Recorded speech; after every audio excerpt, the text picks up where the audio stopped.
Let's get this sports podcast party started, all right?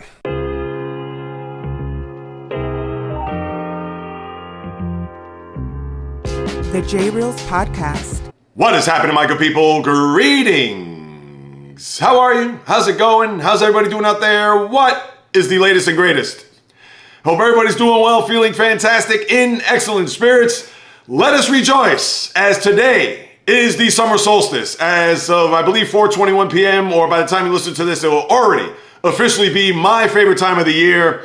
And let's only hope that the next 3 months will take its sweet time. Let it just go nice and slow. Enjoy all the hot weather, beaches, barbecue, beer, whichever part of summer that you enjoy the most. But with that said, I won't take any more of your sweet time, as you're here to indulge on all that's on my mind when it comes to the sports universe, as this is the J Reels Podcast with your host, J Reels. For my first timers, welcome aboard. And for those who've been banging with me going back to the very beginning, somewhere in the middle, or even as early as this past Monday, I welcome you guys and gals back. And I have to start off with a bit of bad news. Yes, we know the NBA season has concluded, and I'll get to that in a moment. And the Stanley Cup Final, though we have another game tomorrow night, but who knows? By the time we reconvene on Monday, there could be a possibility that a champion will be crowned in the NHL. So therefore, baseball will be pretty much the only sport standing. And yes, I know you have the draft next week with the NBA as well as the NHL. You also have the free agency period, which will start July 1st, which there are not a lot of free agents, especially on the NBA side. And one has already signed, and that being a Pascal Siakam, which I'll unpack later on. But now you're going to get to that sports dead zone.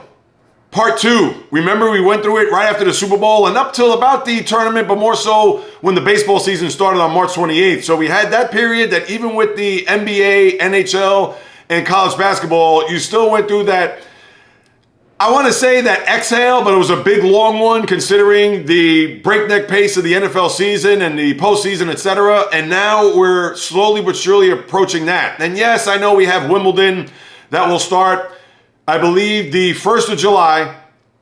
And then you also have the British Open next month. You also have the Olympics for those who will be geeked up over that. But yes, we're starting to approach that sports dead zone part 2, which I know may not be good for a sports fan and for what it is that I do. But you know I'm going to come through like gangbusters. So summertime, slow period in sports is not going to stop me, as I'll be here twice a week, as we all know. So now let me get this podcast on the tracks and get it to where we should go, and that's ahead and forward. But we have to take a look behind. And I know if you're an Atlanta Hawk fan, a New York Knicks fan especially, even a Sixer fan, I'll throw them in. And yes, you have the Charlotte Hornets and the Utah Jazz and a bunch of teams that either have not won an NBA championship or those that have won an NBA championship, but it seems like forever.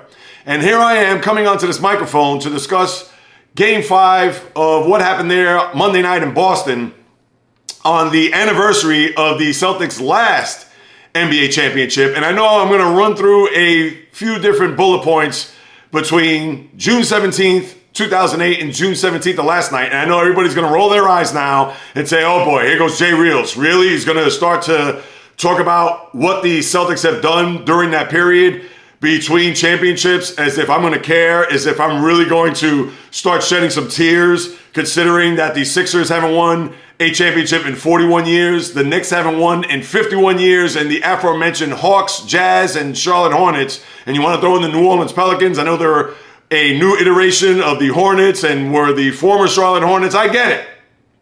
But guess what? Yes, it is my podcast, and yes, I do have some scars, and yes, there has been a scenario where after 16 years and how they put the lid on what took place in that building in 2008 to now cap it off to what happened there Monday night. Listen, I have some scars. And yes, I don't have the scars of those aforementioned teams and their fan bases, etc., but I can exhale knowing that just in the past 2 years, think about it. When the Celtics had an NBA Finals appearance losing to the Golden State Warriors, and I've mentioned this a zillion times on the podcast, where they had a 2-1 lead and had a 4-point lead with about 5 minutes to go. And granted, that's not the most insurmountable of leads, but still, they were in good position to at least be 3-1 in the series, and who knows what would have happened if that would have been the case. But as it was, we saw what unfolded last year in the conference final. how they went down 0-3 after losing the first 3 games in the series and the first 2 at home, on top of them coming all the way back, the Derek White tip-in at the buzzer, which had them see another day, and then Jayson Tatum turns his ankle on the first possession in Game 7, and then it all went down the toilet.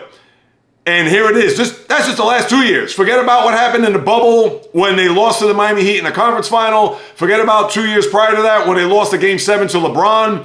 And Jayson Tatum with the dunk, I believe at the time, fourth quarter, 71-67. And then Jeff Green, of all people, hitting a big 3. And I believe he scored 24 points in the game. Maybe it was 18, 19. But he had a huge game. Look it up. Them losing the year before. This was the year before Jayson Tatum got there. That was Jaylen Brown's rookie year, where the Cavaliers just mopped, whether it was the TD Garden or the, whatever it's called, Rocket Mortgage. It used to be the Q, where the Cavaliers swept the Celtics into the summer.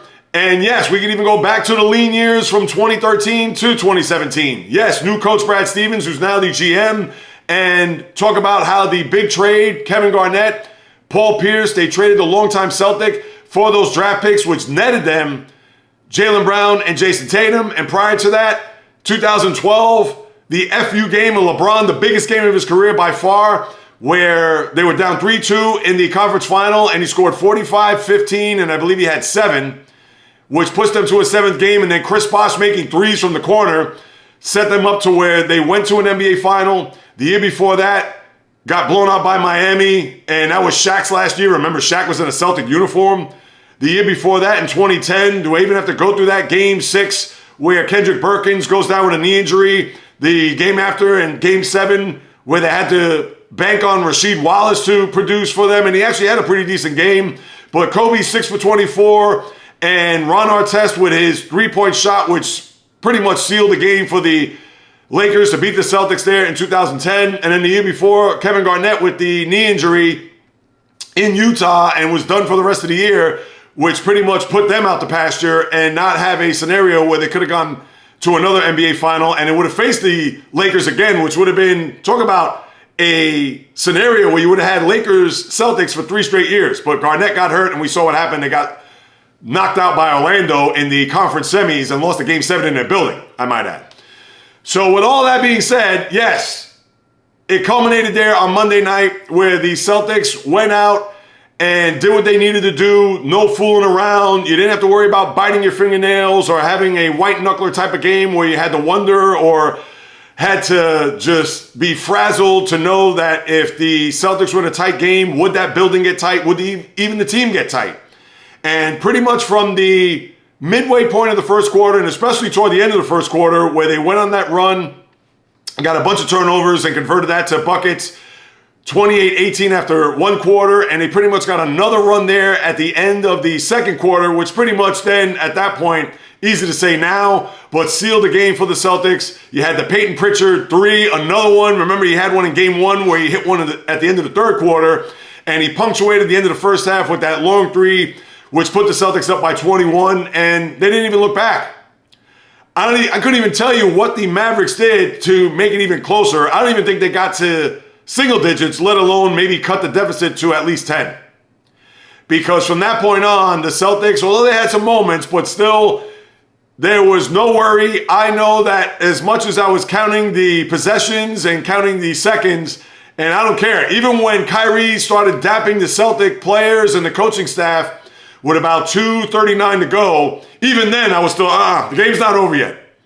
Because of my cynicism, because of me being jaded and everything that I just detailed, and even coming into this playoff where I couldn't trust the Celtics 100%. When they lost the Game 2 to Miami, where, okay, the Heat hit 23 three-pointers. Or even after them losing a Game 2 to the Cavaliers, where they were down by 29 in the fourth quarter. And they ended up losing, I believe, 24. What was it, 118-94? And it made you think that, wait a second, which Celtic team is going to show up here? And from that point on, they proceeded to win 10 in a row. And yes, they put up the clunker there in Game 4 against the Mavericks. But one more time, no fooling around there in game number 5. And the Celtics, as we witnessed, or at least I witnessed, I don't know how many people who I know hate the Celtics, they probably turned their sets off at halftime. But for Jayson Tatum to be in complete euphoria and I don't want to say uncontrollable, but certainly let his emotions show. And the Celtics went on to a 106-88 victory over the Mavs, and the confetti came down. Obviously, all of the joy, relief, I would say, from this Celtic organization and this team, especially of recent years, for everything that I just chronicled.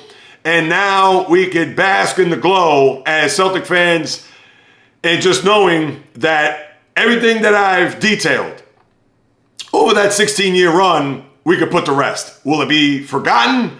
Absolutely not, because as fans, we're always going to remember about losing to Golden State or losing to the Heat or all those other games that I had mentioned. Yes, they're all going to stick to the ribs at some point, but at least for right now, we can exhale, we can enjoy, we could bask in the glow. Tomorrow they're going to have the parade. And yes, I thought about putting up a video late Monday night or even as early as the day after, but I just thought to myself, why don't I just wait till today? They're still celebrating. Tomorrow will be the parade in Boston, the duck boats. I'm sure there's going to be a lot of proclamations, which I'm going to get to in a second.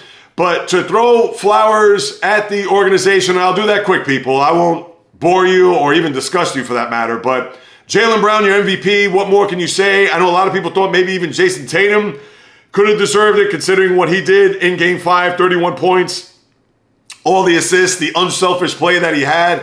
And he didn't shoot the ball well from behind the arc, but this is the maturity of Jayson Tatum, where he attacked the basket. He knew that his jumper wasn't working. 2 years ago, he would have tried to play hero ball. He would have tried to keep shooting until he started to get hot, but that wasn't the case. He figured that, I got to go strong to the basket. They're going to give me the lane. They're going to give me that path that at least I could draw a foul, do whatever it takes. And he certainly did that to the tune of those 31 points, where a lot of those buckets were in the paint. And then Jaylen Brown, what more can you say?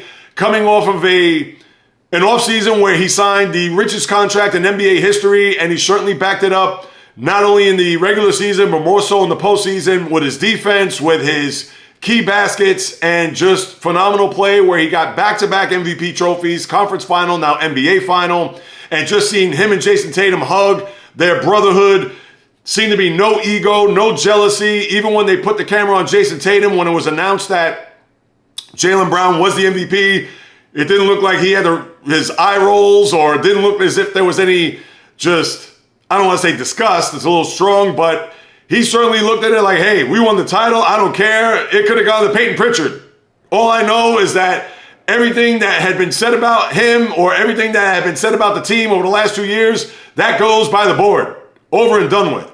So, and then you saw them in the locker room with the champagne and just a lot of the things that were said between the two of them. What you're going to say now, kind of taking a page from Kevin Garnett and what he said in his post-game little presser with Michelle Tafoya at the time. And obviously anything is possible for Jayson Tatum. It was, we did it. And I mean, what more can you say?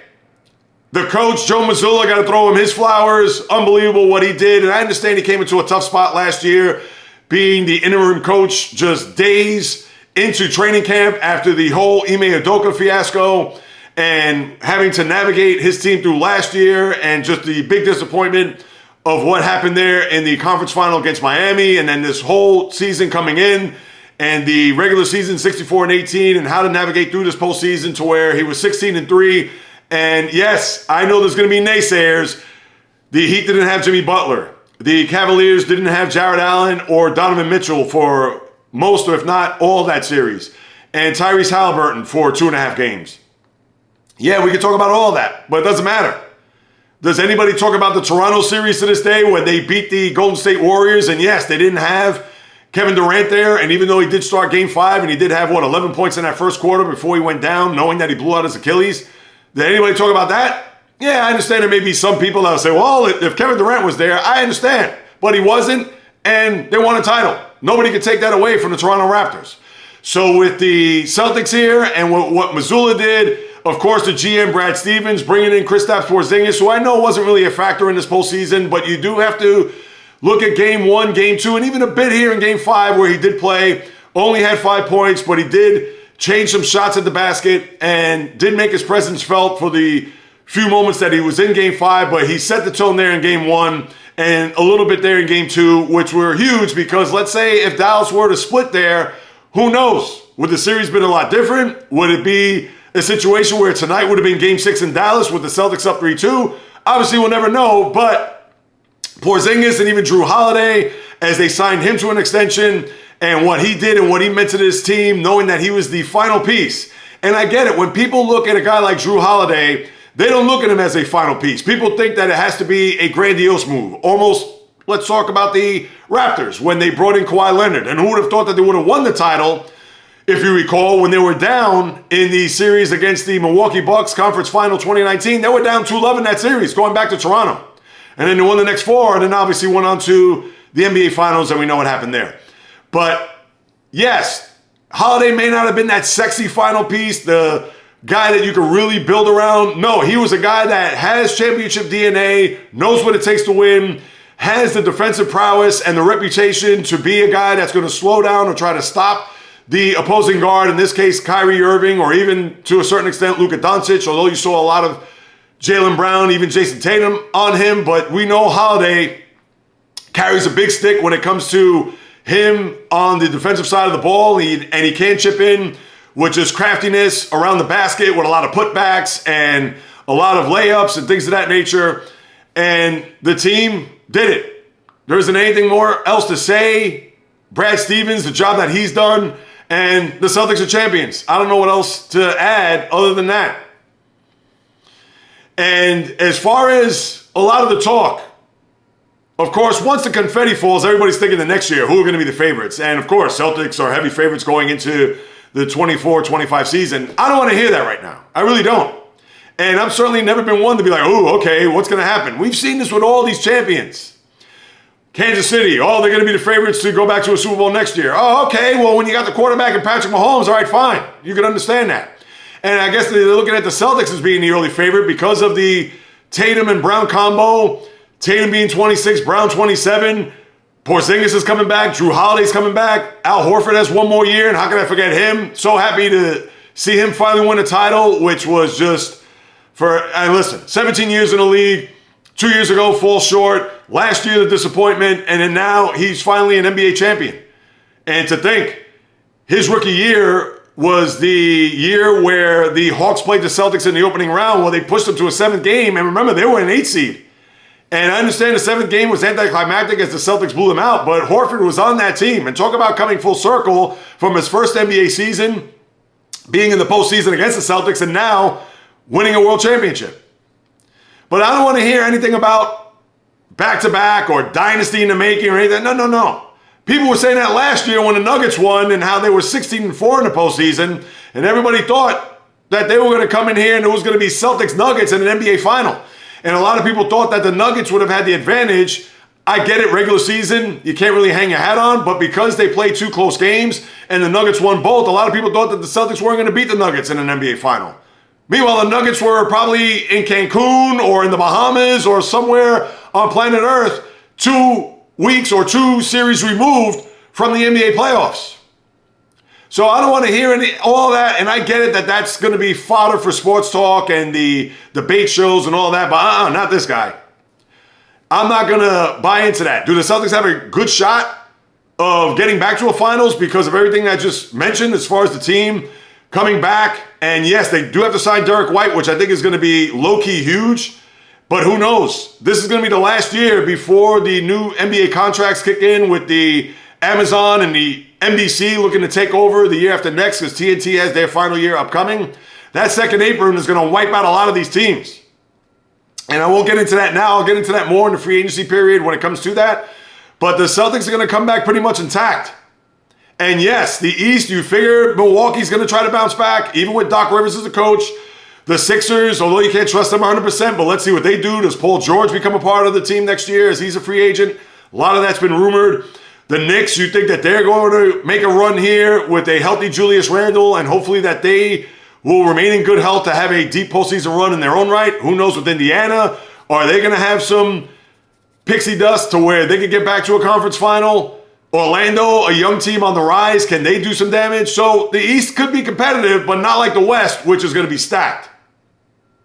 So you're not going to have me all of a sudden just jump into that bandwagon or jump into that pool to think that, oh yeah, the Celtics are going to go back-to-back. They're going to go on this run. Listen, they went on a run of 6 of the last 8 years going to a conference final. And what did that net them? 2 NBA Finals appearances. All right, they won this year. I get it. So before you say Jay Reels, just shut up. Just quit while you're behind and you're not even ahead at this point. But there's no guarantees.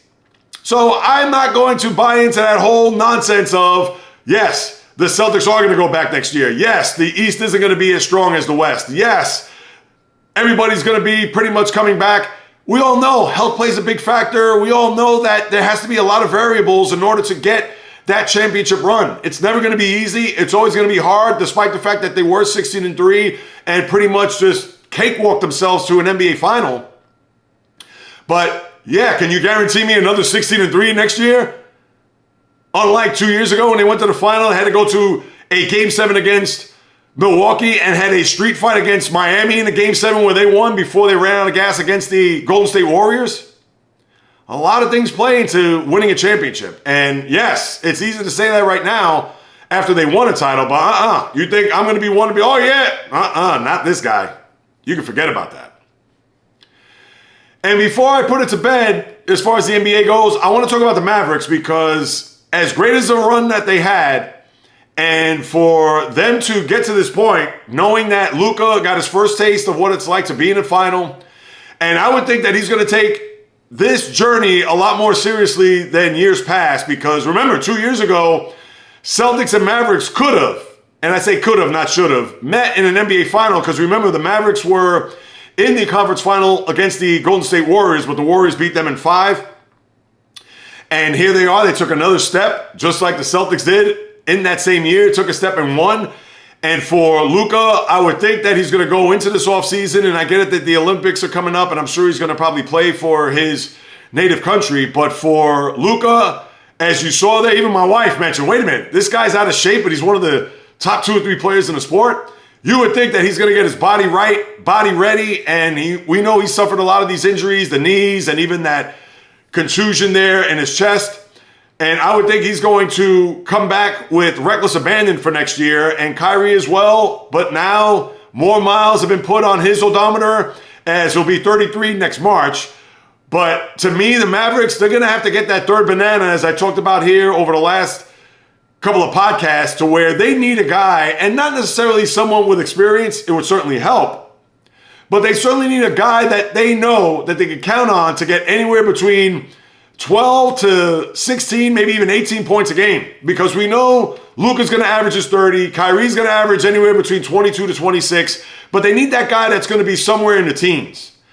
That could be relied on. That is going to be someone on the roster that they don't even have to hope and pray to get those points, whether their name is PJ Washington or Derek Jones Jr., because the 2 big guys, Daniel Gafford and Derek Lively, a lot of those points are going to be garbage points or putbacks or dunks. They need a guy that's going to shoot the 3 or have a little bit of a mid-range game to get those points in order for them to supplement their offense to take them to win an NBA championship. Because until they get that person, I don't think they're going to be a team that's going to threaten for a title. And think about it. The West is going to be loaded, as we've seen, and as you know, OKC is going to stockpile, and they got number 1 picks up the wazoo. Not to say that the number 1 picks are going to be guarantees, but you get my point. OKC was a 1 seed. They're going to be back. Denver, the defending champ. I get it that they don't have much of a bench, but let's see what they're going to do to finagle and maneuver to get themselves back in championship form. You also have the T-Wolves. Big learning lesson for them and what happened there, beating Denver after being down 3-2 and thinking that maybe they'll need another piece or 2 that they could probably bring in. The Clippers, moving into a new building. Could Kawhi stay healthy for a change? Who knows if Paul George comes back? Tyronn Lue got his extension. So the Clippers could be a force. That remains to be seen. John Morant will be back in our NBA consciousness next year. Could the Grizzlies be a shell of what they once were, becoming a 2 seed, becoming a team that is as dynamic in the regular season, but maybe could that translate to the playoffs? That we'll have to wait and see. But the West, by all means, is going to be a gauntlet. And that's why Dallas is going to have to try to get that player in. Whomever that is, I couldn't even tell you right now. But if they could get that person, that player in their lineup, that could deliver and guarantee those type of performances where maybe they could play a little bit defense but could add 14, 15 points a game, then I think they'll be straight. But until then, they're going to need a lot. And as it was this year, a lot broke. They didn't have to play Denver in a conference final. And we'll never know what would have happened between the two. But that's what you have there with a Maverick team who, yes, they're going to have the ability. And yes, they have the experience. But now I think they just need another piece in order for them to get over the hump. Just think of the Celtics with Drew Holiday. They needed him in order to get to where they wanted to go. And the Mavericks are going to need that type of piece in order for them to do the same. And then one last thing with the NBA. The Detroit Pistons fired their head coach, Monty Williams, where they signed him last year to a 6-year, $78.5 million deal.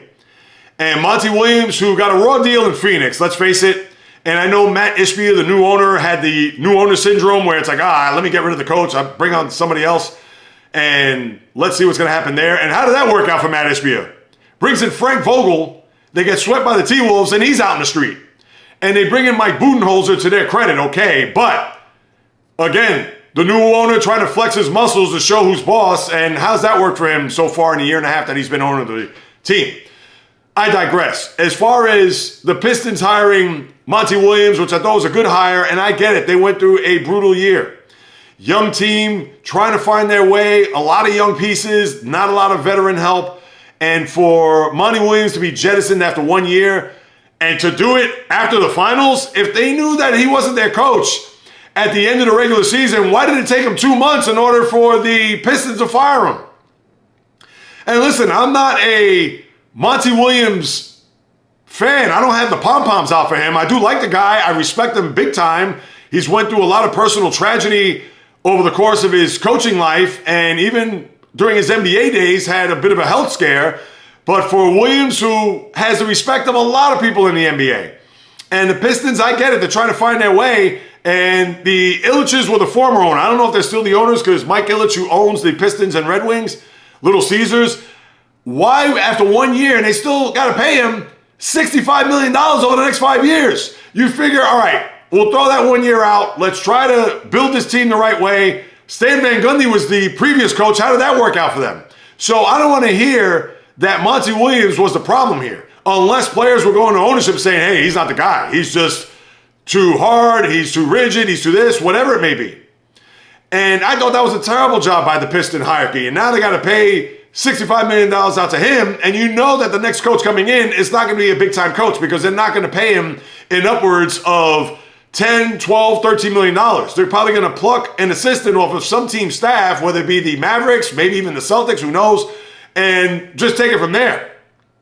So the Pistons did an awful job by dismissing Monty Williams, considering that the NBA regular season has been over for 2 months, and if he wasn't their guy then, what made him sit for 60 days to think that, you know what, let's just fire Monty Williams? Can't make it up. Just a terrible job by the Piston front office in that regard. And then Pascal Siakam got his deal for $489 million, stays with Indiana. They have a nice, good core there with Halliburton, Miles Turner. You want to throw in Andrew Nembhard, a guy that surprised people here this postseason. Indiana, I think they could be a team that could make some hay in the East, but I still think, again, even with a good coach there and Rick Carlisle, they certainly got a good path, knowing that Giannis didn't play in that first round and even Lillard for a couple of games there, and they beat the Knicks. Knicks, obviously, were dropping like flies when it comes to their personnel. And as a 6th seed, they made it to a conference final. Now, can they take that next step? They do have the personnel. They got some experience here, but Celtics, Bucks, who have Giannis there, and if he's healthy, they're a threat. Sixers with Embiid, I get it, reigning MVP prior to this year, but I don't know. That may be tough sledding for Indiana and a lot to ask to see if they can get back to that position this year, next year, where we would think that the East will be a little bit better than it was this year. So that's what I got with the NBA. Now, let me turn my attention as I lace up my skates and go around the ice, where the Stanley Cup Final now a Game 6. And as you saw there on Monday night, or Tuesday night, where the Oilers, they knew that it was do or die for them. They were down 0-3 in the series. They had the 8-1 win there on Saturday night, and their motto going into the game on Tuesday was, we got to drag the Panthers back to Alberta. And that they did. And they came flying out of the gate. They were up 3-0 before you could blink for the most part. Then they had a 4-1 lead. And Connor McDavid, what more can you say? The invisible superstar, as I like, 2 goals, 2 assists. As now, I'm sure he probably feels a bit of the pressure, but knowing that he is the entire organization. He's not even the face. You might as well just give him part ownership now. 2 goals, 2 assists. The moves there that he had to set up Corey Perry with that goal there, which was just unbelievable. Even the short side goal that he got, where he found the crease between Bobrovsky and saw some open daylight where he was able to get the goal. And for their special teams, another game where they started off with a shorthanded goal. They started off game 4, Matthias Janmark with a shorthanded goal. And the same here to start off game number 5. And then they had 2 power play goals to boot on top of that. And if you're going to put the Oilers in a power play situation, and you saw them, they also had a power play goal there in game number 4. And even with Leon Draisaitl not being himself, he finally got off the schneid there with a couple of points on Saturday night. And I don't even think he registered a point on Tuesday. But for them to get another shorthanded goal to start the game, Connor Brown got that to copycat what Janmark did in game 4. And then they just took off. Even though the Panthers did get it close, they made it 4-3. They got a couple of goals there, especially the third goal with, I believe, 4 minutes into the third. And you thought to yourself, uh-oh, if the Panthers get the next goal, now Edmonton, as much as they were on the ropes, they certainly did not want to give up that game-tying goal, because I would have thought at that point, whether in regulation or overtime, the Panthers were going to win the game. But Edmonton, as we've seen throughout the course of this postseason, whether it was in Vancouver, especially in Game 7 when they had their situation, they were up 3-0 in the third period, and they got 2 goals in a span of about 3 minutes, more than halfway into the third period. But they were able to hang on and win and advance to the conference final. Now, they're going to need everything and then some. Granted that they'll be in their building, the fan base is going to be just raucous, and they are going to hope and try to will that team back to South Florida for Game 7, and I really hope to see it. Tomorrow night, that is going to be must-see TV, because this Oiler team that was down 0-3 and now won 2 games, they have home ice for 1 more game. Granted that they're still trailing in the series. And they're going to have to need that same recipe. They're going to have to get out from in front. I think if the Panthers, and we know the firepower of the Edmonton Oilers, but if they go down 2-0, that's not to say they can't come back. But that's going to take a lot of wind out of the crowd sails if they get off to a good start, and let's say get off to a 2-0 lead after the first, because then that building will get tight. And therefore, the team will try to pressure and try to do things that they wouldn't normally do, that if they were playing even or from in front. And therefore, I think the Panthers won't have any pressure. I don't know if the Panthers have pressure on them. I'm sure maybe in the back of their minds, they're thinking, all right, we're going to Edmonton. We already gave them 2 games here. We cannot afford to go back to South Florida. You know they're going to want to ice this series Friday night. And something tells me I think they will. Because in the Stanley Cup Finals, the only time that a team has come back from an 0-3 deficit was 1942, and that was the Toronto Maple Leafs, who came back from an 0-3 deficit to win a Stanley Cup. So it's not as if this hasn't been done before. And there have been 3-0 leads, as we know. It's happened 3 other times in Stanley Cup Finals or Stanley Cup playoff history, not finals history. The only one time is the one I mentioned. The other times, Islanders did it in 75. The 2010 Flyers did it to the Bruins, and then the Kings did it, I believe, to San Jose in the year they won the Cup in 2014. And the last time you had a team that had been in an 0-3 hole to push it to a 6th game was the 2012 Devils, who lost the first 3 games to the Kings. They won the next 2 before going back to Jersey. And the Kings, I believe they won that game 6-1. They blew out the Devils, had no shot. And that's something that I wonder whether or not the Panthers are going to have it in them to win that type of game. And I wouldn't be shocked. I'm rooting like hell for the Oilers to push it to a 7th game. I want to see history. I understand it's already happened in the annals of the NHL, but for this day and age, and especially for not necessarily that team, but more so for number 97, I want to see this pushed to a 7th game, which wouldn't be until Monday night. So come Monday, we will discuss it if there is a game 7. And that will be, who knows what the rating will be like. And I get it. It's hockey. A lot of people are going to gravitate to it. If this was the NBA, it'd be a different story. I'm sure the rating would be through the roof. I'm sure the rating for game 6 would be pretty high. But for the NHL, who knows? Maybe 5 million people watch, and if that's the case, that would be a big rating. For the NHL here in North America, where you have a team in South Florida that you couldn't even pick out of a lineup, and Edmonton, where they couldn't even pick it out of the map, but they know about the captain of the Edmonton Oilers. At least the casual sports fan, maybe not even the good sports fan. The casual sports fan probably wouldn't know who Connor McDavid is. And I'm saying that quite frankly. So we'll see. You know I'm going to be on top of it. It's going to be, I would think, an electric atmosphere. I just hope that Edmonton's in the game. I don't want it to be 3-0 Panthers at the end of the first because the game's going to be over. Because then Florida is going to do what they can to suffocate the Oilers. And like I said, the Oilers are going to try to pinch. They're going to try to do too much. And therefore, they're going to be off their game. And the Panthers will just cruise to a Stanley Cup championship. So that's what I have there with the hockey. I don't think there are any news and notes other than that. Oh, Philip Roenick of the Canucks, he signed an 8-year deal. I know Elias Pettersson, he signed his deal midway through the season, so you have those two guys in tow.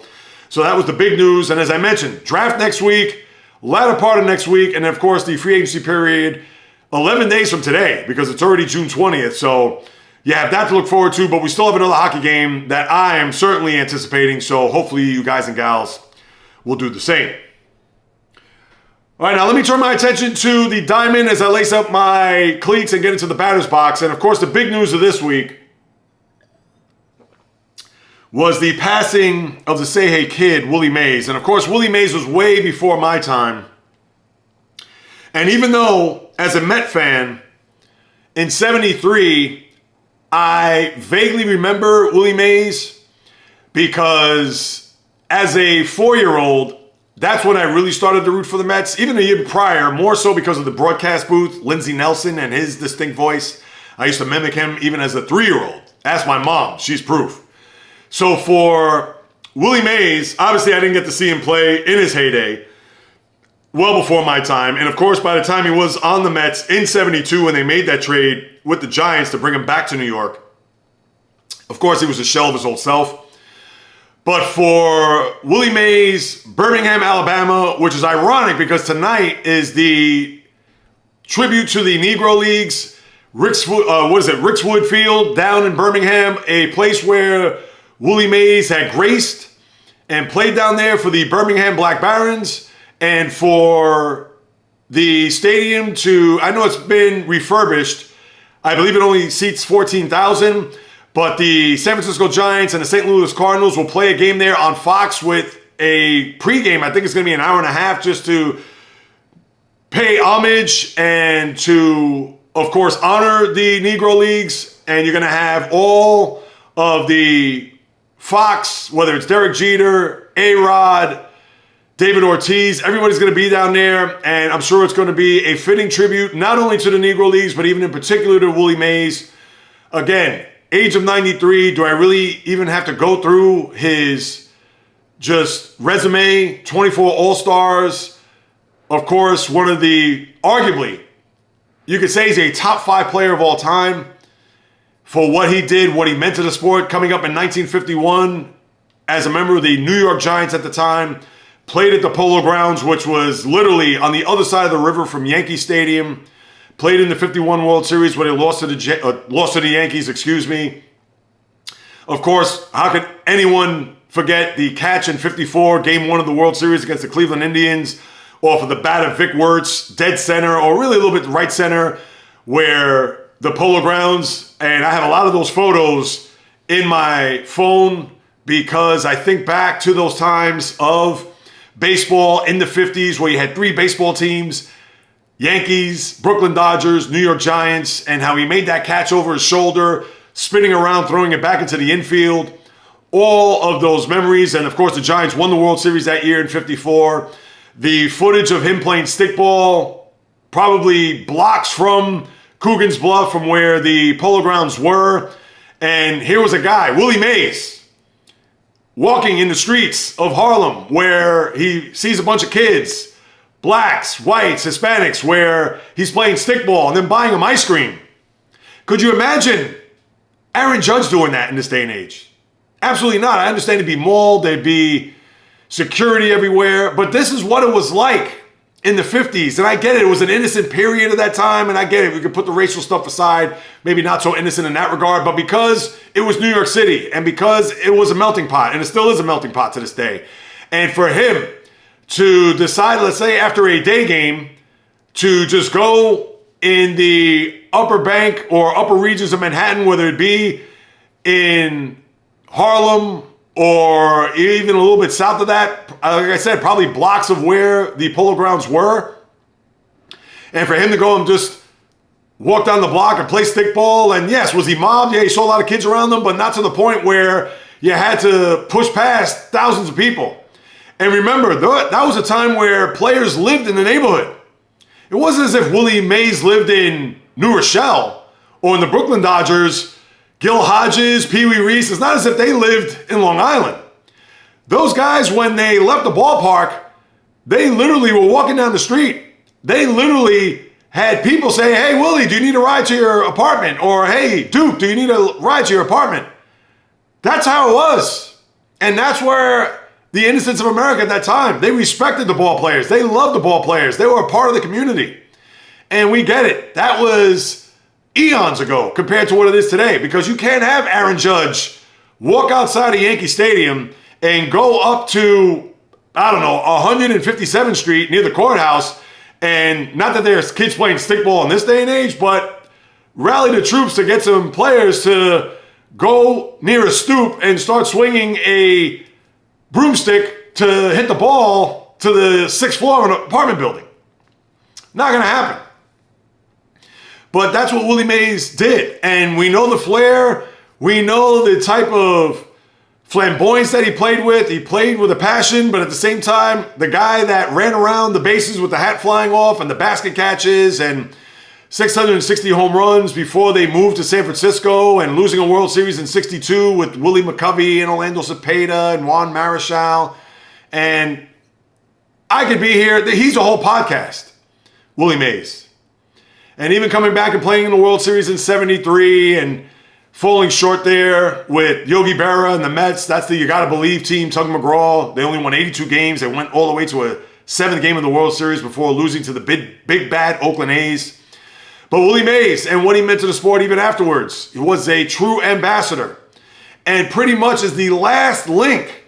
And yes, we could say Sandy Koufax maybe because he pitched in the 60s and was part of a Brooklyn Dodger team in the mid to late 50s. But he is truly the last link.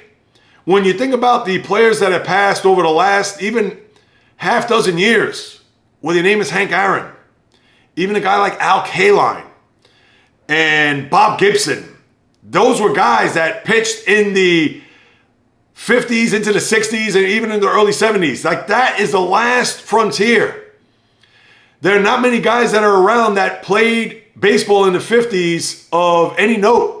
They have now transitioned.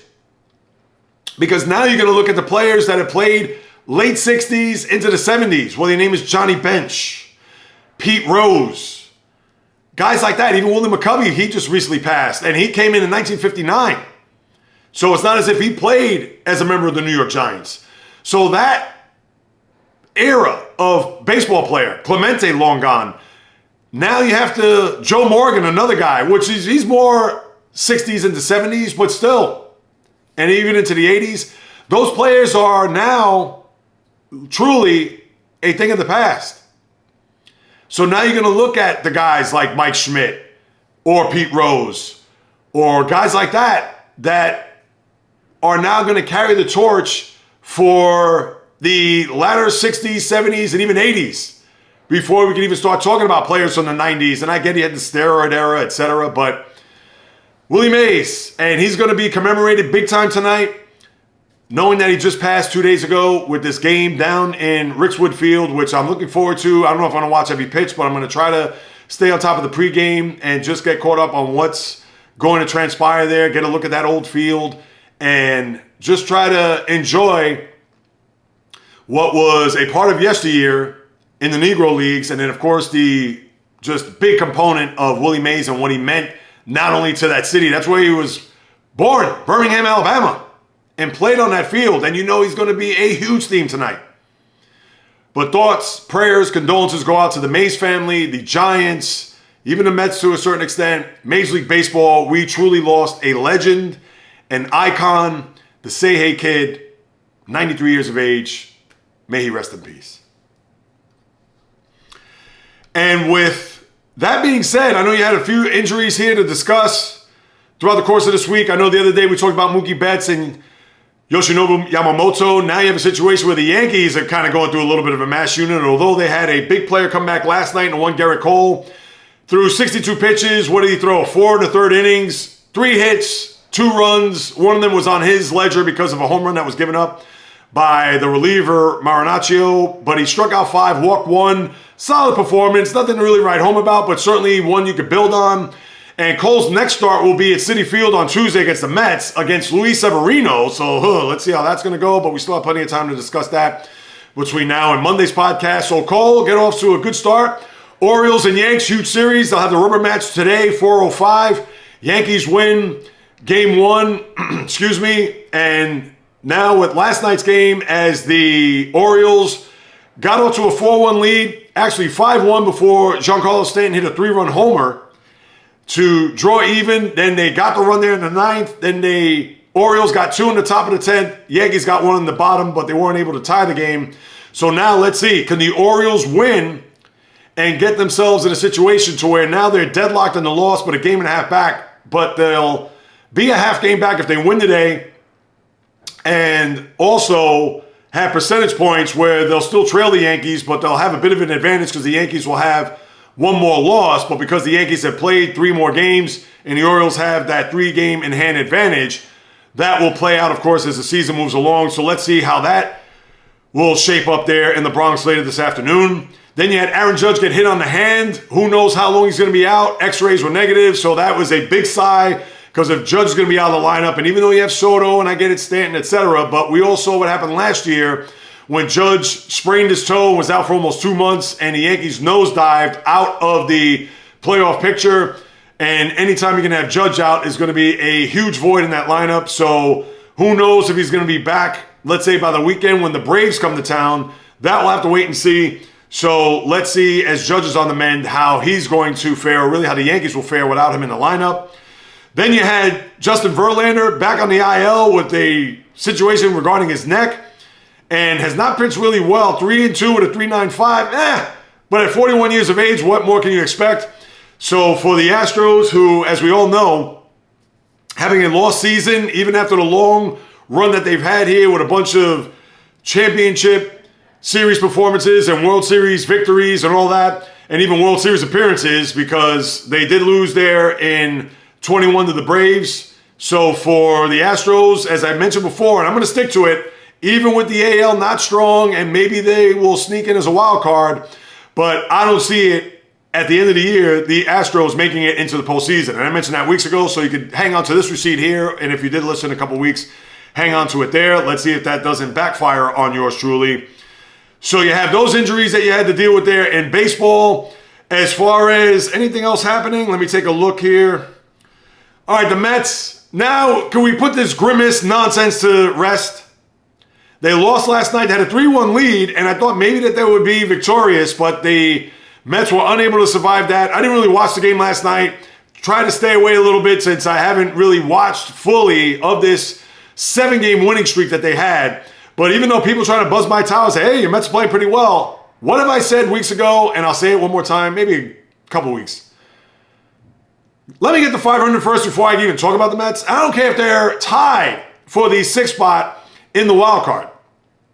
And maybe I'll unpack that more on Monday as we get to July 1st. Well, July 1st is 2 weeks from this coming Monday. So look at that. I'm already thinking of July. I got to slow it down here, J Reels. Summer's just beginning. We're just getting started here. And here I'm thinking about July 1st.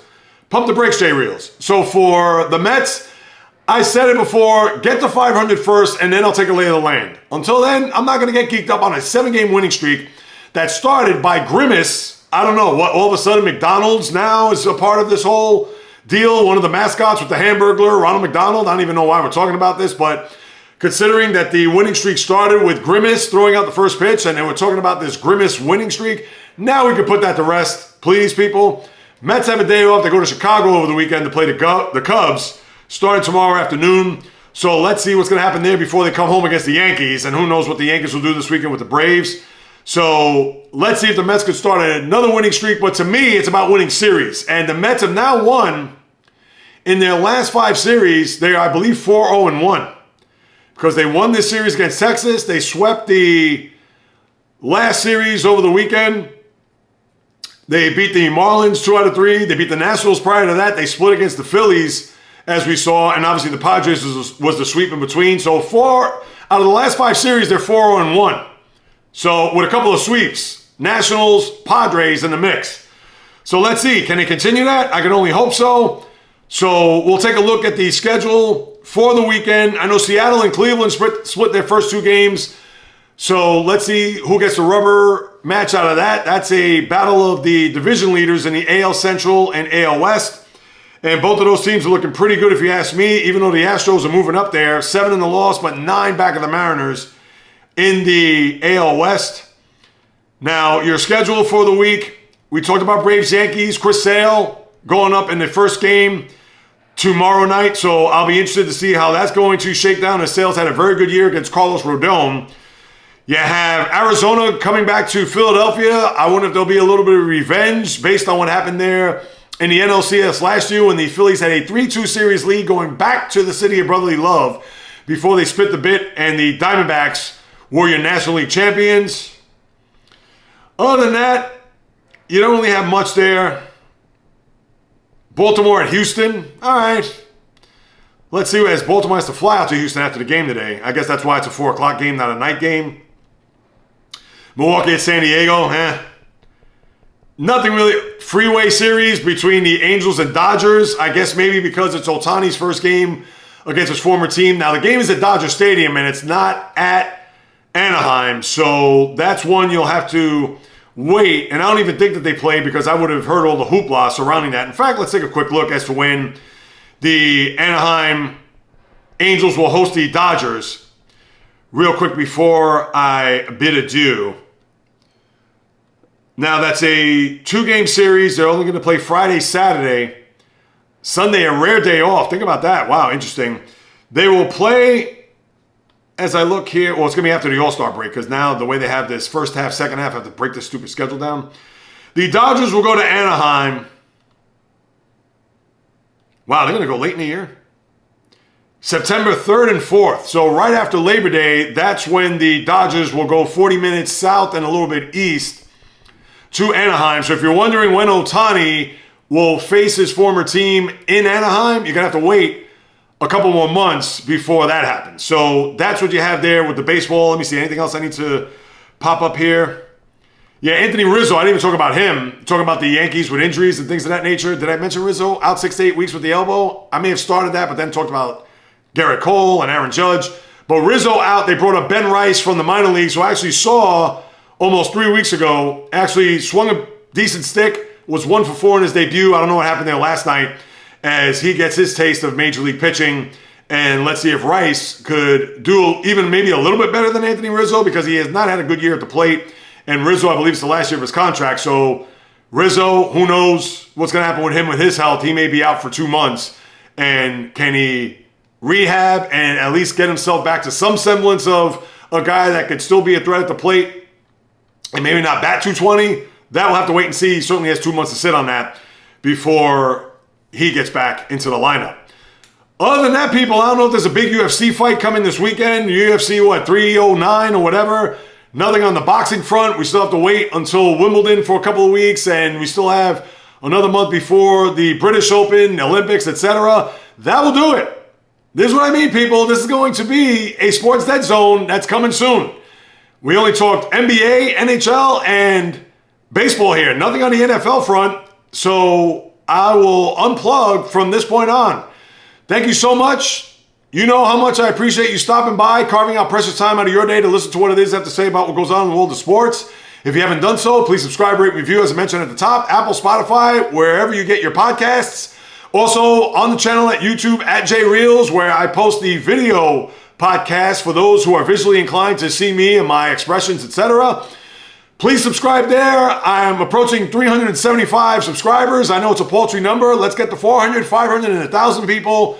So please, if you could go subscribe there as well as wherever you get your podcast, I would sincerely and gratefully appreciate it. If you want to hit me up with a question, comment, suggestion, you can do so at the following: Instagram, TikTok, Facebook, the JReels Podcast, Twitter, X, JReels1, just a number. Also, the old-fashioned way, the JReels Podcast at gmail.com. Hit me up. I'll be more than happy to follow up with you guys and gals, because whether you do or do not know, this is what I love to do, people. It's in the blood. It's in the DNA, sports, since birth. As you know, full-time content creator, this is what I'm doing, people. Hoping to earn a living doing what I love. And also, who else is going to talk about all these sports, talk about all these topics, angles, etc. in one podcast? With nothing but fire, passion, energy, fury with my thoughts, opinions, critiques, praise, analysis, feelings on anything and everything that happens on the world of the diamond, ice, gridiron, hardwood, golf course, racetrack, tennis court, boxing ring, octagon, you name it. From my lips to your ears, from my heart to your soul, from where I am to wherever you are, the JReels Podcast always comes correct, direct, and in full effect. From the South Bronx to South Beach, to South Central to South Pacific, and all points beyond, peace, love, and God bless everybody. And until next time on the JReels Podcast, on the flip, baby.